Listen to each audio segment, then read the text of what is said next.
Chapter 7. Saya Speaks Up, from The World According to Humphrey. On Friday afternoon, Saya's father, Mr. Nasiri, picked us up after school.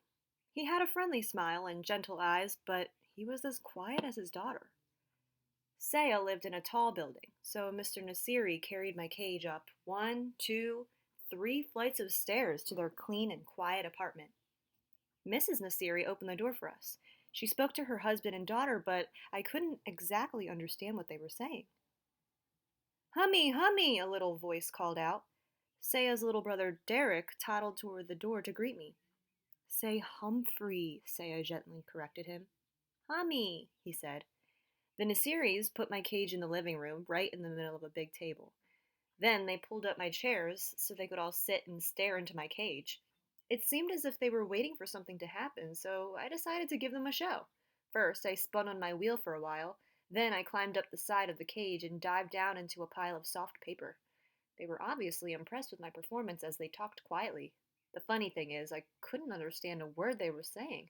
No wonder Saya got 100% on all her vocabulary tests. She and her family knew a lot more words than I did. They finally went to the kitchen to eat dinner. Later, while the rest of the family watched television, Saya's mother quietly sat by my cage watching me. She seemed nice. Eventually, it was bedtime for the Nasiris, but after the lights were out, Saya slipped out of her room and came back to my cage and whispered to me. I could understand her again. "Now you know my secret, Humphrey," she whispered. "My family doesn't speak English. Well, my dad does a little, but he's shy about it. Mom hasn't learned any English at all, and Derek's too little." "I understand," I squeaked. Oops. "That's why I don't like to talk in class," she explained. "I don't talk like the other kids. I'm afraid they'll laugh at my accent. That happened to me when I was little."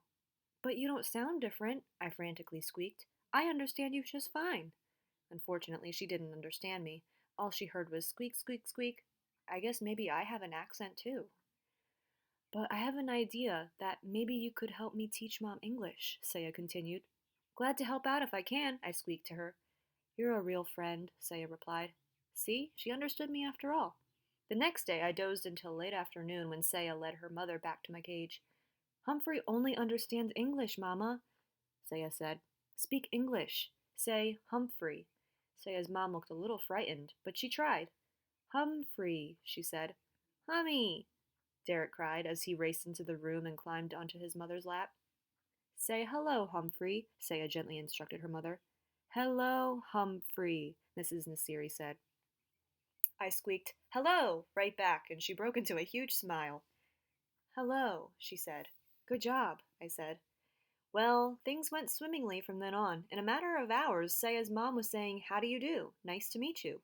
Would you like some water?" I did, thank you. Even when Saya and Derek left to go to the store with their father, Mrs. Nasiri kept on talking. I let her know I understood what she was saying by wiggling my whiskers and hanging by one paw from the top of my cage. "Good boy, Humphrey," she said. Saya and her father were amazed at Mrs. Nasiri's progress when they returned.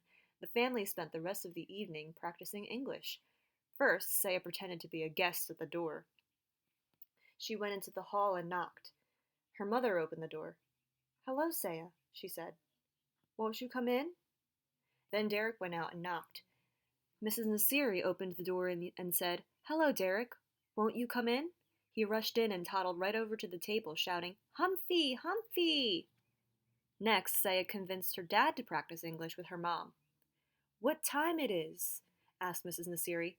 "What time is it?" Saya corrected her. Mrs. Nasiri got it right the second time. Then Dad looked at his watch. 7:15, he answered. "Would you like some tea?" Mrs. Nasiri asked. "Yes, please, I would like some tea," Mr. Nasiri answered. Guess what? They had a tea party right on my table. As a reward for all their hard work, I spun my wheel as fast as my legs would go, and they all cheered. Later, after the lights were out, Saya slipped out of her room to talk to me again. "Thank you, Humphrey," she whispered. "My mom says she's ready to go to English class now. But I wish you were the teacher." "So do I squeaked, and I meant it.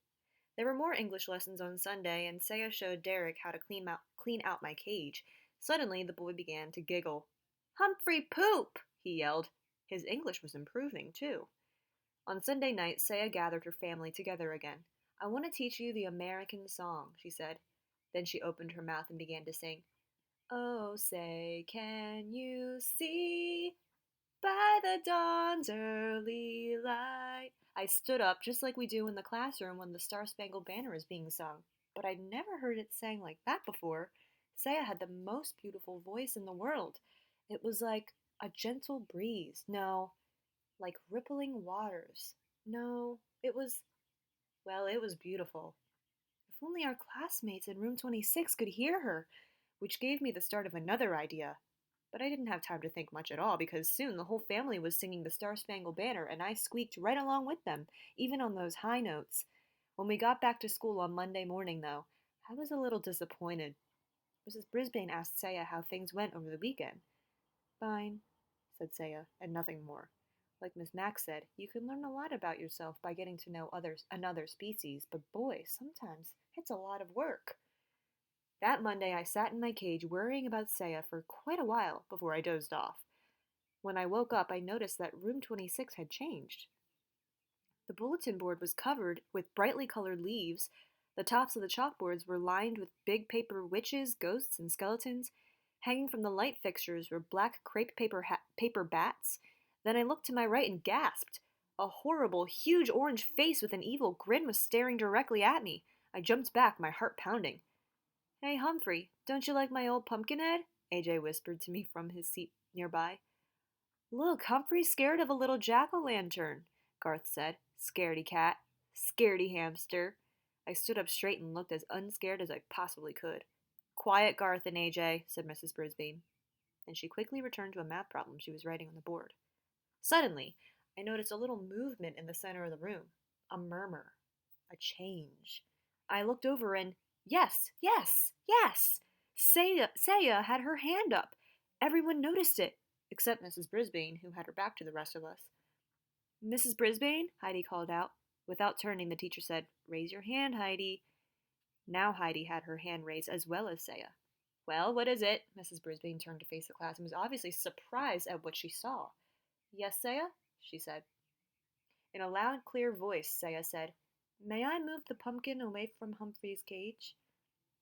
Mrs. Brisbane looked from Saya to the cage and back. "Yes, I guess it is a little close. Thank you, Saya." Saya rose and hurried to my table to push the ugly old jack-o'-lantern away.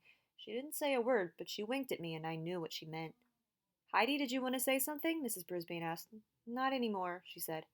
Everything went back to normal until the bell rang for recess. As my classmates all scattered and ran toward the door, Garth paused by my cage. "Scaredy cat," he muttered. Then he moved the pumpkin right up against my cage again. I puffed up my cheeks as big as I could get them. It was going to be a very long day. Tip 7. When hamsters feel intimidated, they often puff up their cheeks. Guide to the Care and Feeding of Hamsters, Dr. Harvey H. Hammer.